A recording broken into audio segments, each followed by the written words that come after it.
Good morning, everyone. I'm so glad to be here with you today.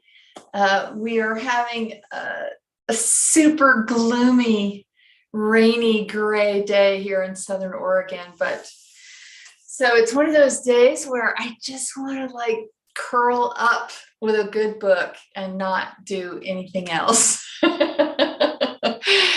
So I'm grateful I'm grateful that I needed to show up here today because I tell you, when you work for yourself, sometimes there's this temptation to play hooky on days when you really, really don't need to play hooky.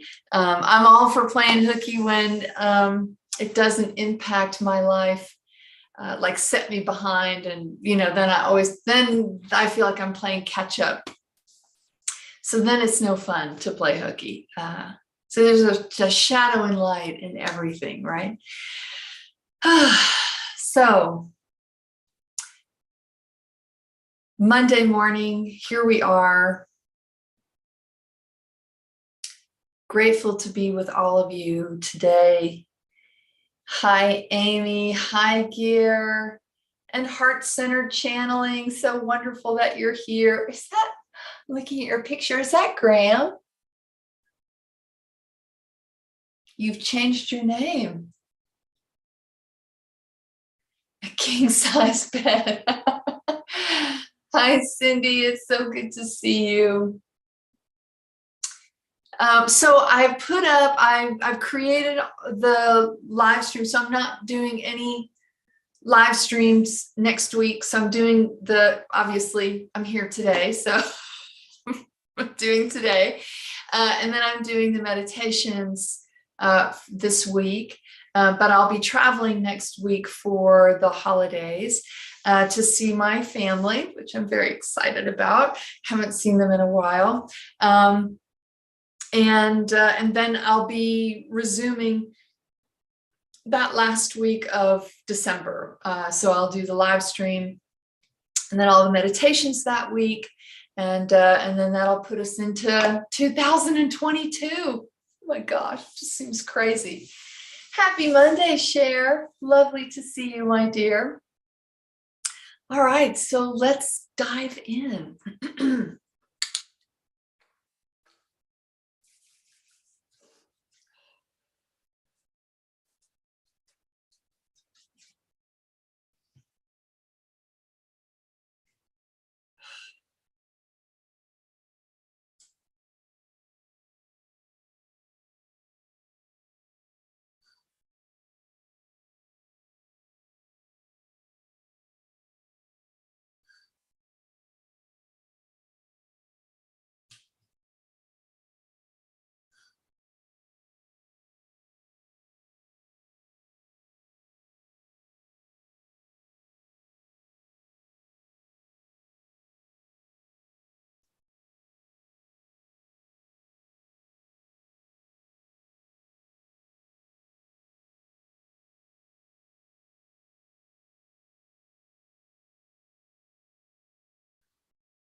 Good morning, good afternoon, good evening, good night, beloved ones.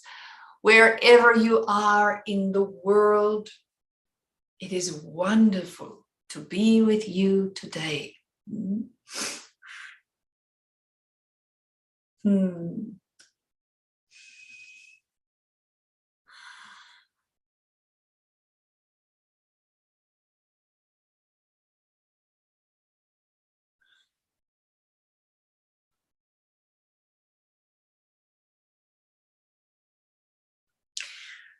So today I want to talk to you all about consumption. Now, this is a very tricky topic with individuals and with collectives because consumption is something that is both natural for human beings, for all life, right? All life is consuming something. And in the course of that consumption, you are also creating, right? So not just you as humans, but all of life, right? Animals, plants, invertebrate, the environment, the planets, the universe, all is consuming and creating. So there is a wonderful balance in consumption and creation. But here's where it gets out of balance, right? So if you are creating something that cannot be utilized by the ecosystem, and I don't just mean utilized by other people. That's where the mindset has evolved, because humanity has chosen to sort of step out of the ecosystem to which you belong and create your own thing, right? This bubble that humanity has been trying to live in for quite a while now. And living outside the ecosystem, theoretically, because you don't actually live outside the ecosystem, that's not possible. In order to do so, you would have to be a life form that was not natural to this planet. You would have to come from somewhere else, and your bodies or your consciousness or whatever it is that makes you a being would have to be made up of elements that do not occur naturally on the planet. But that's not the case. You are always part of the ecosystem. You've always been a part of it. But you have created an illusion of being outside the ecosystem, so that what you consume and what you create only has to be geared towards or created with humans in mind. Now, I'm not speaking in black and white terms. There are people in your world who are still in balance with that consumption creation dynamic. Some are communities, some are individuals. But as a whole, humanity chose collectively to take that step out and create this illusion, this bubble. So your consumption creation dynamic has spiraled out of control.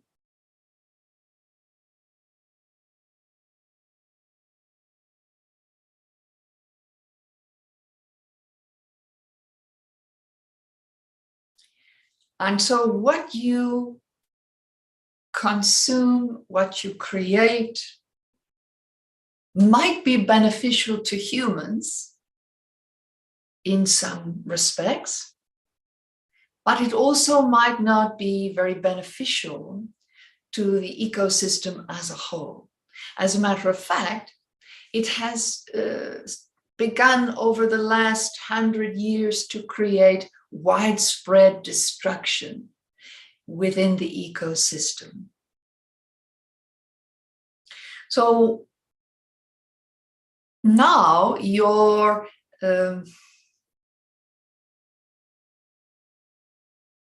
behaviors are being challenged. So for some of you that live in the eastern part of the United States, you may be gathering together with the deep sadness of all those who died in the recent tornadoes.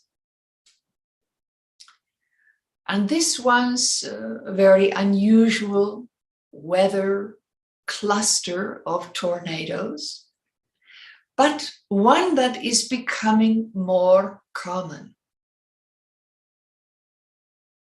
And the devastation that they bring about is on an unprecedented level. And it's the same with the flooding all over the world and wildfires all over the world. Hurricanes, tornadoes, all kinds of weather systems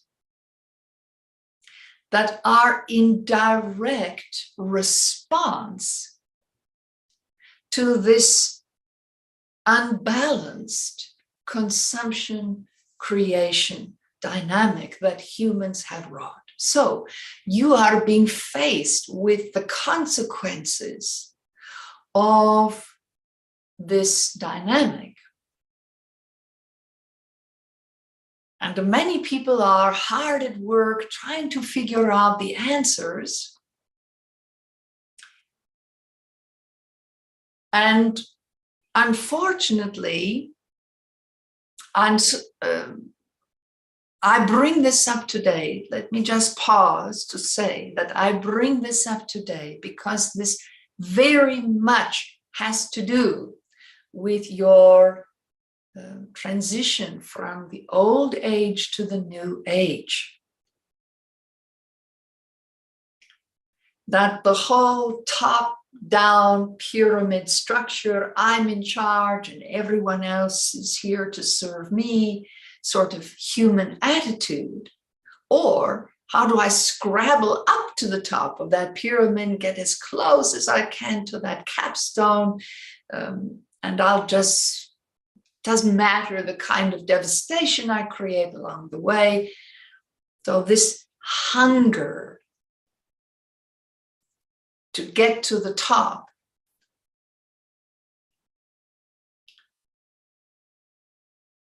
is what has perpetuated and why you stepped out of the ecosystem in the first place. Because living in balance with the ecosystem, with Gaia, did not give enough people the power they craved. So now you are living with the consequences of that quest for power. And that quest can take on all kinds of different looks, but the results are the same. Overconsumption with not enough creation to nurture the whole. So you're faced with this dilemma.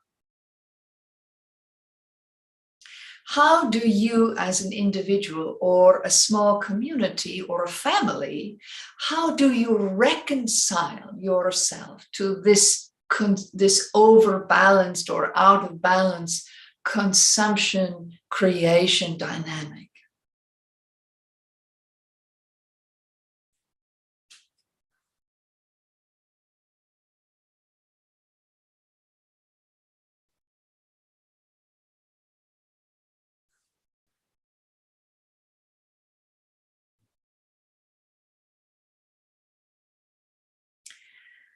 I will tell you, beloved ones, that this is the most important issue that you face as human beings, both individually and collectively. While you may have very deep troubles individually, and this is not to minimize them at all, or your community might be struggling with very difficult issues. But what you all face as a collective, and the pandemic gave you just a tiny little taste of what you face if this consumption creation dynamic continues to stay so wildly out of balance in relation to the natural world.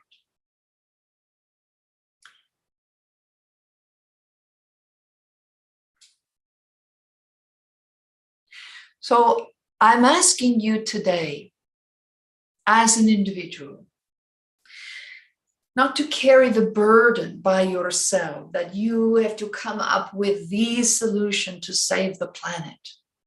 You'll all have to work together. There is no doubt about that. But you must address the core issue, and that is the issue of consumption. It's been called many names before: greed, hunger, avarice. There are all kinds of synonymous words in all different languages for this one particular issue.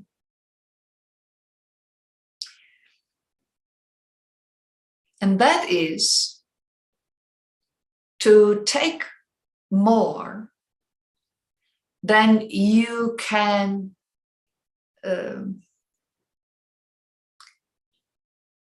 consume, first of all, but also to take more than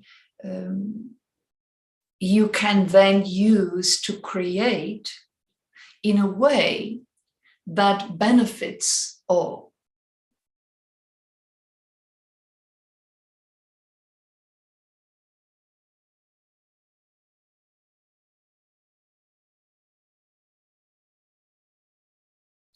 And the pandemic taught you, it awakened you, even though everyone is yearning for things to go back to normal. And some things have, and some things will, but there is no going back, right? There is no returning to 100% pre-pandemic life. Why is that? Because you are more awakened. Your consciousness has expanded, or your awareness of your consciousness has expanded. You are aware in very stark terms the cost of your overconsumption and your inability to know what to do with those things, those items,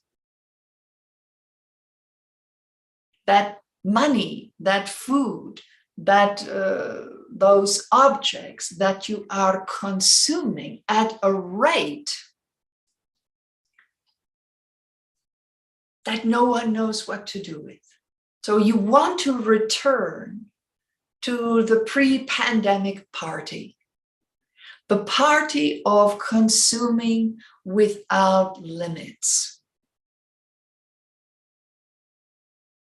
Being able to go where you want and do what you want and buy what you want and eat what you want in whatever quantities your particular life allows you to. And this is not to create shame, beloved ones. You are simply following the path that was set before you long before you were born. This is a path many of you have been walking or journeying on for many lifetimes. You have both benefited from the pyramid structure, and you have lived lives where you have been horribly impacted by that same structure. Everyone gets to experience all the different facets of the primary structures that make up a particular age through the course of your birth, death, and rebirth.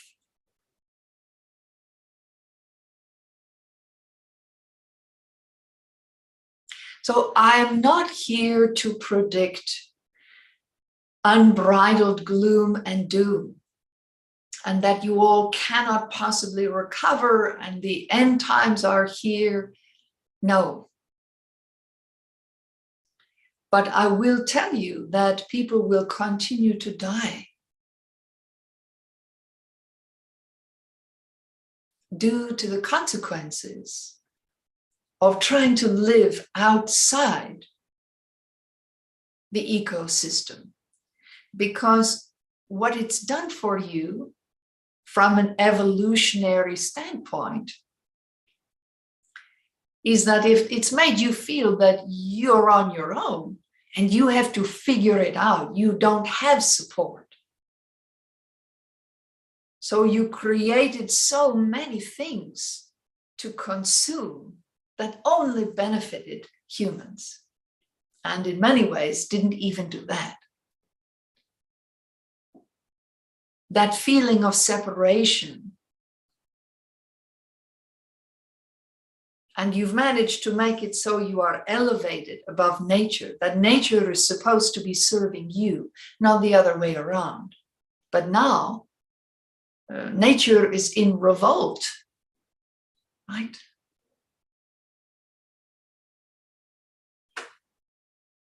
The servant is showing up at your door with the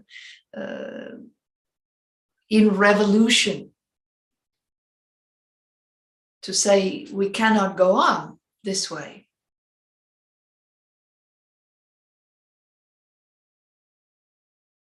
So I'm asking you to look at your personal feelings about consumption. And they may not really be that deeply embedded in your psyche, but very much might come from the collective.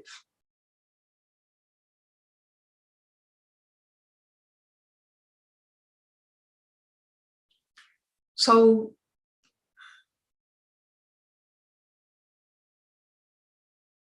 I'm going to say a word that no one likes to hear, because it's probably the least popular spiritual tenet in existence. And that is sacrifice. No one wants to really sacrifice. They might have to sacrifice, or you may have been put in a position where you were able to put maybe sacrifice your own wants in order to fulfill your needs, to serve yourself and the community.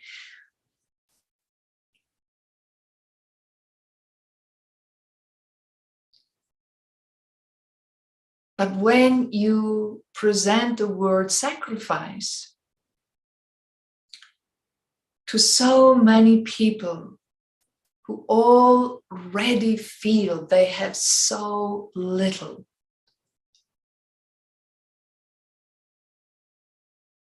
no wonder they want to reject that. Because they want their turn at the top. So if the party's over and everything changes, wait a minute. I never got my shot, my time to be at the top, my chance to be wealthy or to have power over others or to be the head of this or the head of that. Or to get out of this community and into a better one as the mind defines better, safer, more opportunity.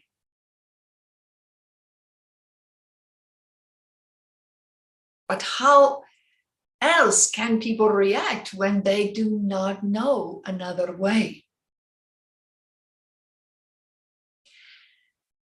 But I'm going to ask you to start to sacrifice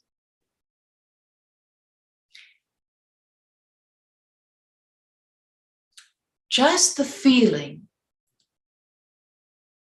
that you have to get what you want. That if you don't get what you want, very bad things are going to happen.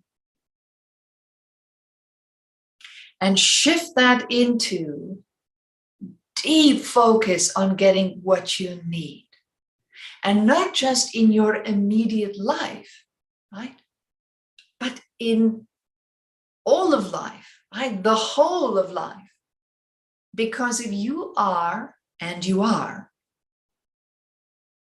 an integral part of the ecosystem, what you truly need is going to benefit everyone and everything. When you fulfill your needs, when you identify your needs,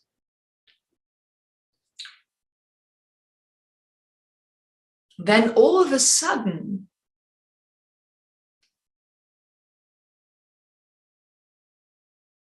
you feel supported.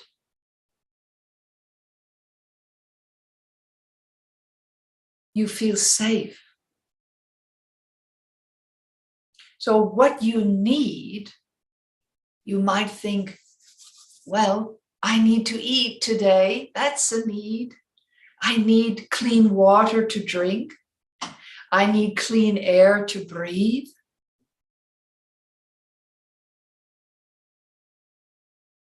Right? So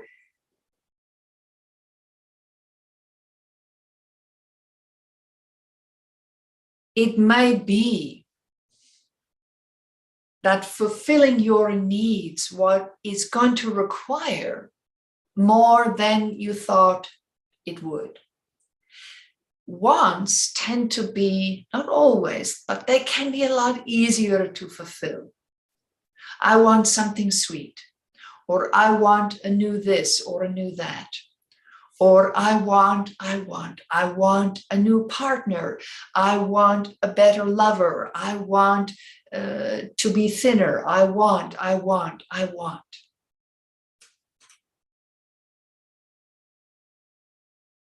That is at the heart of this imbalance of consumption and creation.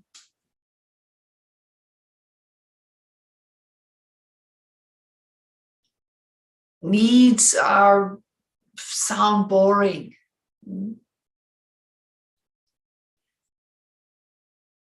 But if you think about what you need, your greater self, right?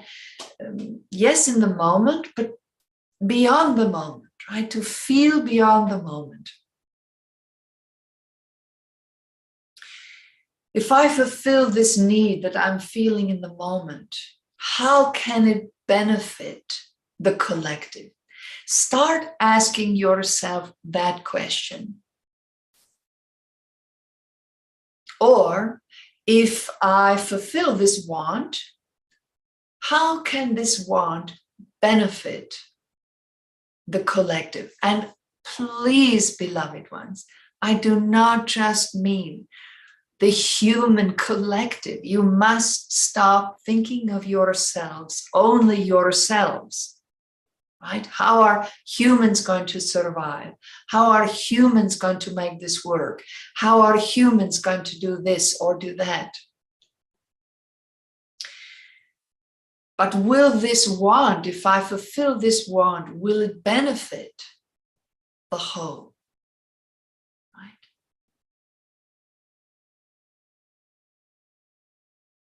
And this is, again, beloved ones, please do not turn this around as a way to shame or to say, oh, I'm not doing enough. Look how terrible I am. This is not to be used to abuse yourself. It is to be used to illuminate your way forward. You saw what happened when, in the very beginning of the pandemic, when humans stopped consuming so much. The natural world came back like that.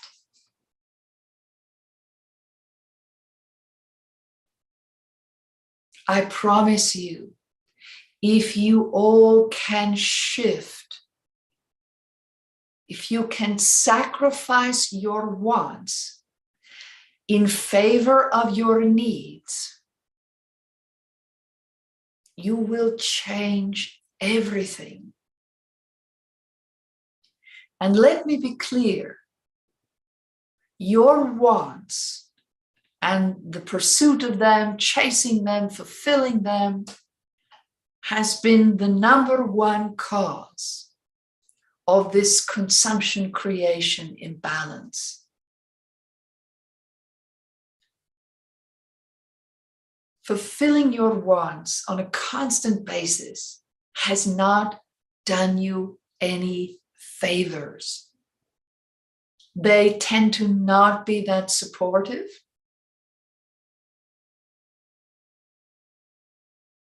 They tend to leave you feeling a little hollow. Maybe you enjoy it greatly right in the beginning, and then the joy sort of wears off pretty quickly. But when your needs are fulfilled, you feel stable, you feel healthy, you feel awake and present, and you are much more likely to serve others, to serve your community, to lift others up than try to tear them down. And you are much more likely to gravitate towards people who behave in that same manner.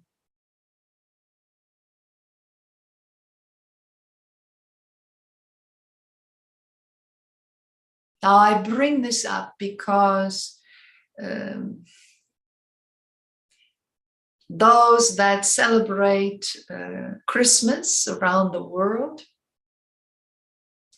have turned it into a holiday of consumption, mass consumption of objects, of things, of wants, right?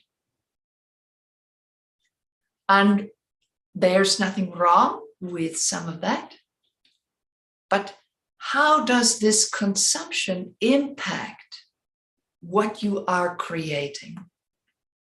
And whom you're giving it to? What are they creating? And these objects that are being consumed,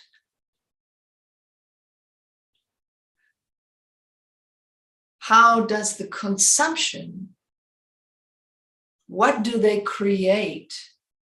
And what is that impact on the earth that is created by the consumption of these things?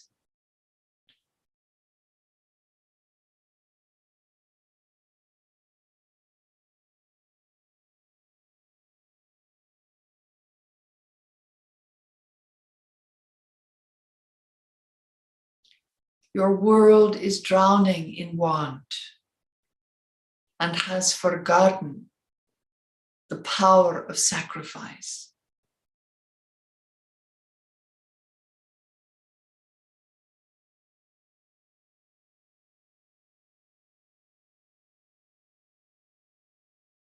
And it doesn't matter how much or how little money you have, what kind of home you live in. This wanting is woven into the fabric of the human collective consciousness.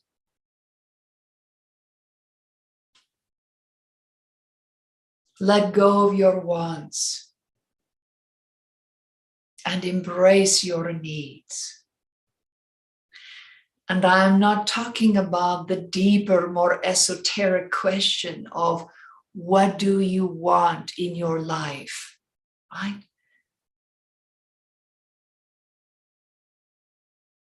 Not which pasta do you want, but what do you want, right? That deep question of what matters to you.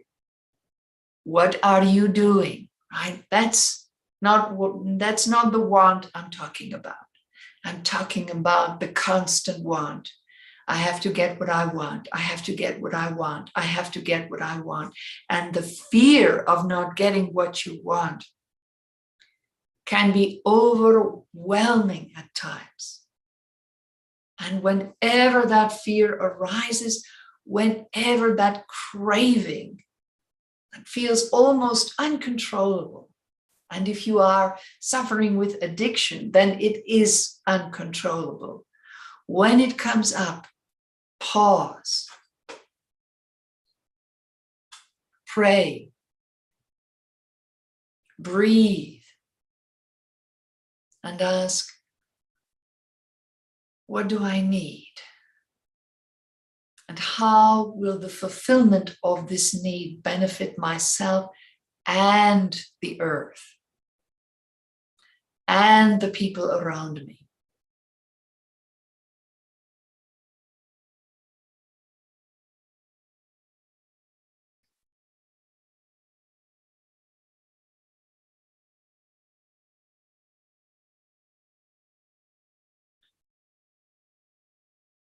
The time is already here where many in your world have had to sacrifice and were not prepared to do so.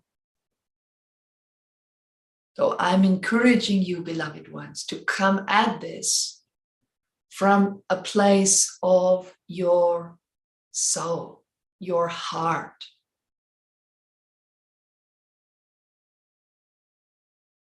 That your life might look a certain way on the outside if you fulfill all your wants.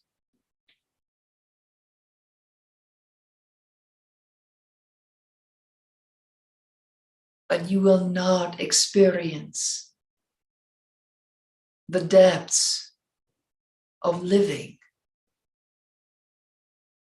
without the fulfillment of your needs.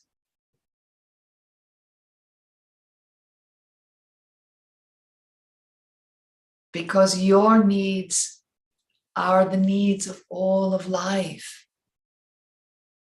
They might have a little unique twist, but they are the same for all of life.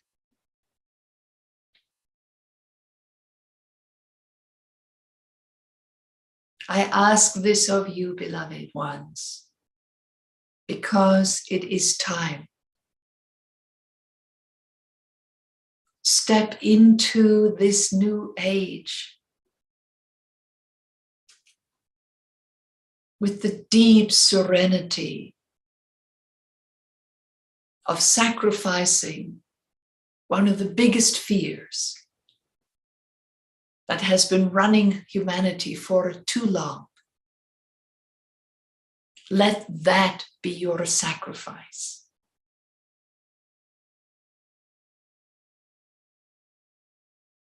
Sit with this, feel it out for yourself, share it with others if it feels right to do so,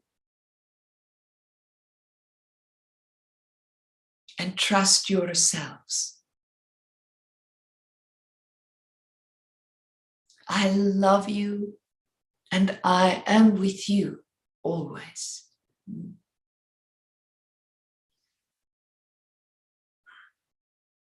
Namaste.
Namaste, Gert. Lovely to see you.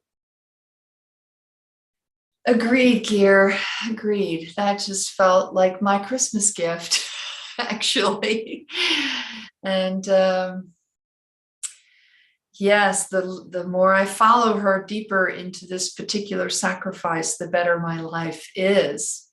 Because I don't know about you all, but I have to admit that the fear of not getting what I want has been running me for a long, long time. And it's gotten better and better and better the longer I've been with Mother. But it still flares up, and I still take actions from it, but it's definitely changing.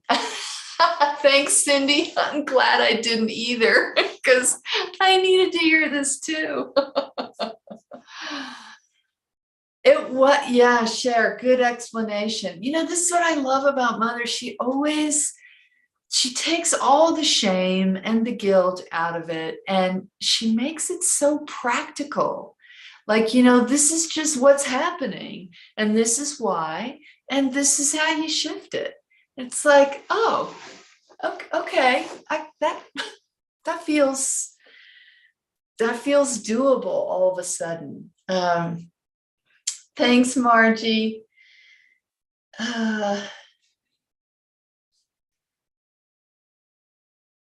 Yes, it's Graham. Oh, Heart Center Channeling is the name of my intuitive readings. Oh, how lovely, Graham. That's awesome. What a great name for your business. Thanks for sharing that. Well, thank you so much for being here today. I appreciate your presence. Your energy just lends so much to the channeling, the transmission, Mother's offering. It's well, I couldn't do it without you. So I really appreciate you all being here. For those of you that celebrate, or that are just gearing up for your celebration, or in the midst of your celebration, or just finished your celebration, have wonderful celebrations that have deep meaning for you. And I hope that your connections, your communions with those you love and the natural world are filled with joy. Simple, simple joy. I love you all, and I will see you here 2 weeks from today. Take care. Mwah.